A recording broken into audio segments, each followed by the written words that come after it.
Mesdames, Messieurs les membres du jury,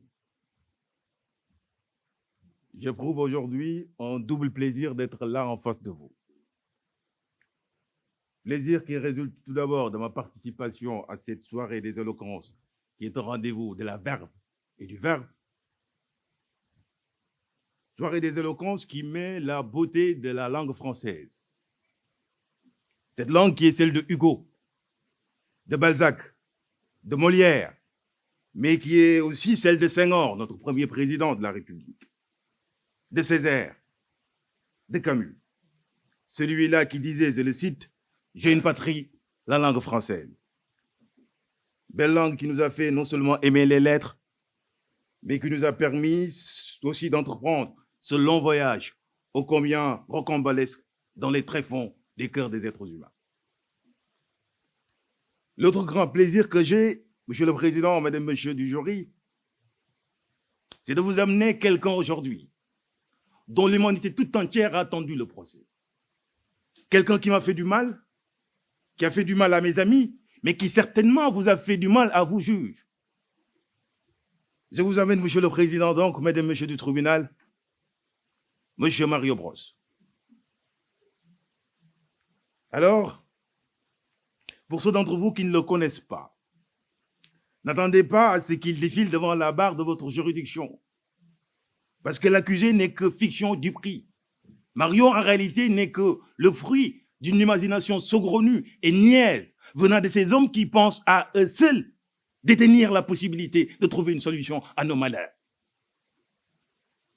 Et puisqu'il en est ainsi, essayons d'abord de vous le décrire, de vous le peindre, pour que vous ayez une idée exacte de qui il est réellement, avant de venir au pourquoi de son procès, pour enfin terminer sur les chefs d'accusation dont je m'en vais plus tard vous démontrer leur existence. L'accusé est plombier de son état, nous dit-il. Fils de plombier, sans nul doute. Quand son frère, répondant du nom de Ludibros, est aussi plombier. Une famille de plombiers, disons, bien que je n'ai rien contre les plombiers qui exercent une profession noble, avouons-le. Mais ce Mario Bros, à force de le regarder, de l'observer, dans ses moindres faits et gestes, dans son comportement de tous les jours, dans ses sottes acrobaties, ses courses, ses singeries, ses nombreux intercriministes, donc, m'amène à avoir un autre regard sur cette profession. Mais rien de méchant. Je ne sais pas s'il y a des plombiers dans cette salle. Rien de méchant. Aujourd'hui, même si je suis d'Apollon, je le suis non pas contre tous les plombiers, mais contre un plombier, un faux plombier, disons, Monsieur le Président. Il est petit, moustachu et non barbu. Je ne sais combien de centimètres ou de millimètres mesure l'accusé Bros, mais il est vraiment petit. Pensez qu'il est un ver ou un pygmée du monde virtuel, quand il est si insignifiant et si minuscule. Il a des immenses yeux ronds. En réalité, ses deux yeux sont deux cercles qui couvrent les trois quarts de son visage, tout aussi ronds que les deux précédents ronds, et dont l'immense nez qui l'accompagne, tel celui de Cyrano, et l'éléphantesque bouche couvrent le quart qui reste. Mario, Monsieur le Président, Mesdames, Messieurs du tribunal, est en réalité très moche. Il est laid. Et cela ne me m'étonne guère qu'il ne trouve pas de marionnette, pour ne pas dire marionnette, pour faire de petits brosses, pas des brosses à dents, mais de petits plombiers. Mais s'il était seulement laid ou vilain, on pourrait le lui pardonner, car nul ne s'invente soi-même. L'on est toujours le fruit d'une imagination. Fut-elle belle? Et l'on est beau comme des hussards noirs, pour reprendre la fameuse phrase de Pégu, cette belle phrase. Ou fut-elle laide? Et l'on est aussi laid que Mario Bros, portant cette mocheté jusqu'à la fin de nos jours. Mais y a-t-il une fin pour Mario? À cette question, j'y reviendrai plus tard. Parce que moi, accusateur, je pense que Mario Bros refuse de mourir. Et je vous apporterai la preuve.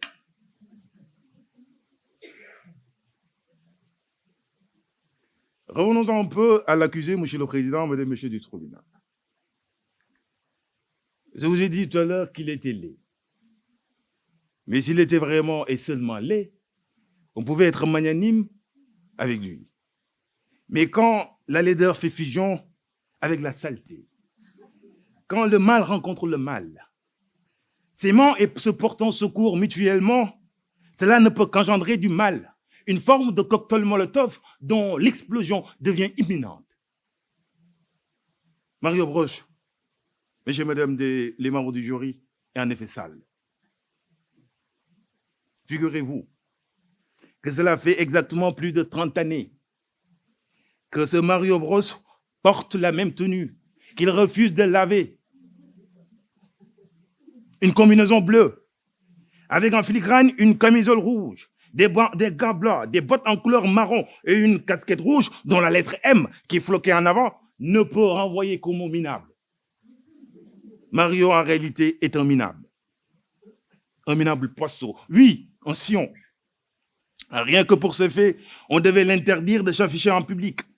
Heureusement que nos télés et nos appareils électroniques avec lesquels nous le voyons ne sortent que des sons et non pas des odeurs. Sinon, on serait tous dans nos tombes, attendant tranquillement le jour du dernier procès. Mais, chers tenus, ne vous inquiétez pas. À l'issue de ce procès-ci, pas celui de l'au-delà, vous serez délivrés de ce malpropre et l'on vous lavera. Même si j'avoue qu'il nous faudra beaucoup d'eau, beaucoup de patience et beaucoup de savon pour arriver à un résultat satisfaisant. Monsieur le Président, Mesdames et Messieurs du tribunal, voici donc décrit en quelques mots l'accusé Mario Bros. Vous avez une idée exactement de qui il est. Ce qui nous permet d'en venir maintenant au pourquoi de son procès. Pourquoi moi, accusateur aujourd'hui, j'accuse Mario Bros? Le procès de Mario Bros, c'est avant tout le procès du réel sur le virtuel, ou la revanche du réel sur le virtuel.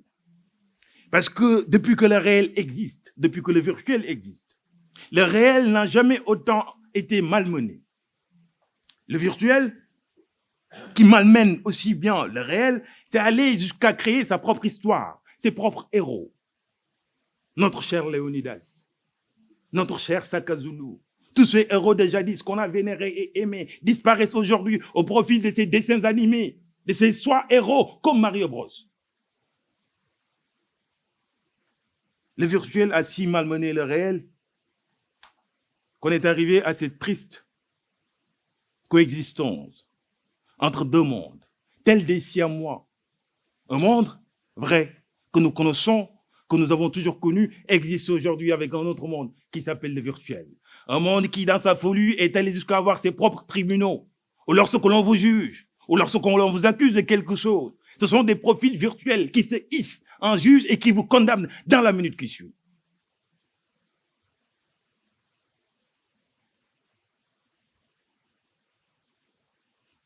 L'autre raison du pourquoi du procès de Mario, c'est que les jeux vidéo aujourd'hui ont connu une telle expansion, accompagnée d'une forme de publicité aussi violente, qu'il est nécessaire de s'interroger sur eux. Ils ont en effet envahi notre quotidien.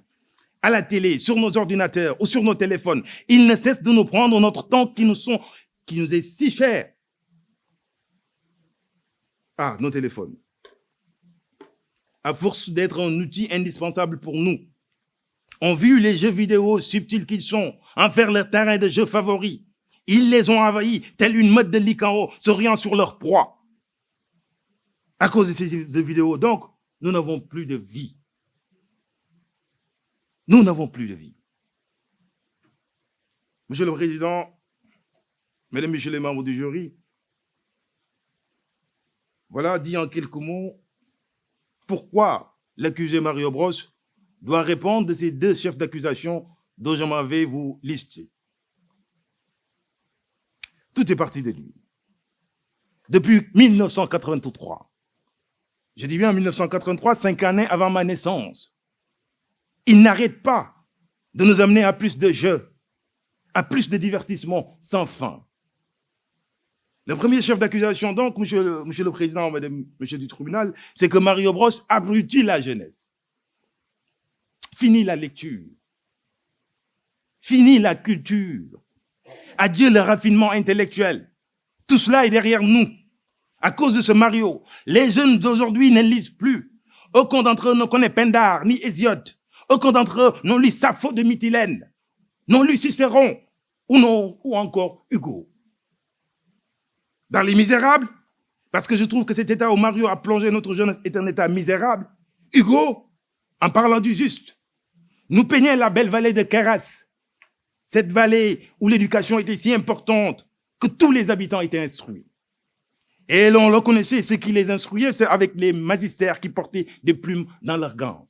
Et Hugo de nous dit que parmi ces magistères, ceux qui enseignaient la lecture, le calcul et le latin avaient 3 plumes. Ceux qui enseignaient que la lecture en avait 1 et ceux qui enseignaient le calcul et la lecture en avaient 2. Et il termine son propos en disant de façon simple mais profonde, je le cite, que ceux-là sont de grands savants. Alors ma question à moi aujourd'hui, c'est de vous dire et de me dire, où sont nos plumes à nous actuellement? Nous ne les avons plus. Mario s'est substitué à elle. Et à cause de cette substitution, de la médiocrité sur le savoir, les notes des jeunes ne cessent de baisser à l'école. Et puis, on est arrivé à une forme de maladie que développent les jeunes. L'OMS vient de nous dire qu'il y a une forme de pathologie nouvelle qu'on appelle le gaming disorder. Tous les jeunes d'aujourd'hui sont frappés par cette maladie. Ils sont frappés par Mario et ils tirent à leur mort certaines à cause de ce soi-disant héros de jeux vidéo. L'accusé abrutit notre jeunesse. Et cela fait longtemps que ça perdure. Ce qui me permet d'en venir au deuxième chef d'accusation. Que Mario cherche à se déifier. Il cherche à devenir un dieu des temps modernes. Et monsieur le Président et monsieur du tribunal, vous comprenez aisément que notre civilisation, notre belle civilisation, a connu des dieux, beaucoup de dieux. Nous avons été même tolérants avec les dieux. De la Créopole aux dieux égyptiens, des dieux grecs, des dieux romains. Nous en avons connu et vénéré. Les uns aussi atypiques que les autres. Mais de là à faire de Mario Bros aujourd'hui un dieu des temps modernes, je pense que notre civilisation n'est pas prête à faire un tel rétropédalage. Et pourtant, vous le voyez. L'accusé le cherche, il le veut. Mario veut devenir un dieu. Refusant de mourir, il se transforme sans cesse. Nous l'avons connu plombier. Aujourd'hui, il va être un tennisman, un basketteur et un footballeur. Mario, ça je le dis à vous, vous devez savoir que même si vous avez procuré de la joie à certains d'entre nous, fugace fit-elle, il est temps pour vous de vous reposer dans les tréfonds de vos tuyaux. Car toutes les bonnes choses ont une fin. Et la satisfaction du désir mène inévitablement, comme l'avait dit Schopenhauer, à l'ennui. Et nous terriens, nous ne voulons point devenir des opmolophes des temps modernes. Alors, Monsieur le Président, Mesdames, Messieurs, les membres du jury, condamnez l'accusé Mario Bros. Mettez fin à son histoire, condamnez-le à la mort, et le monde ne s'en portera que mieux, surtout sa combinaison.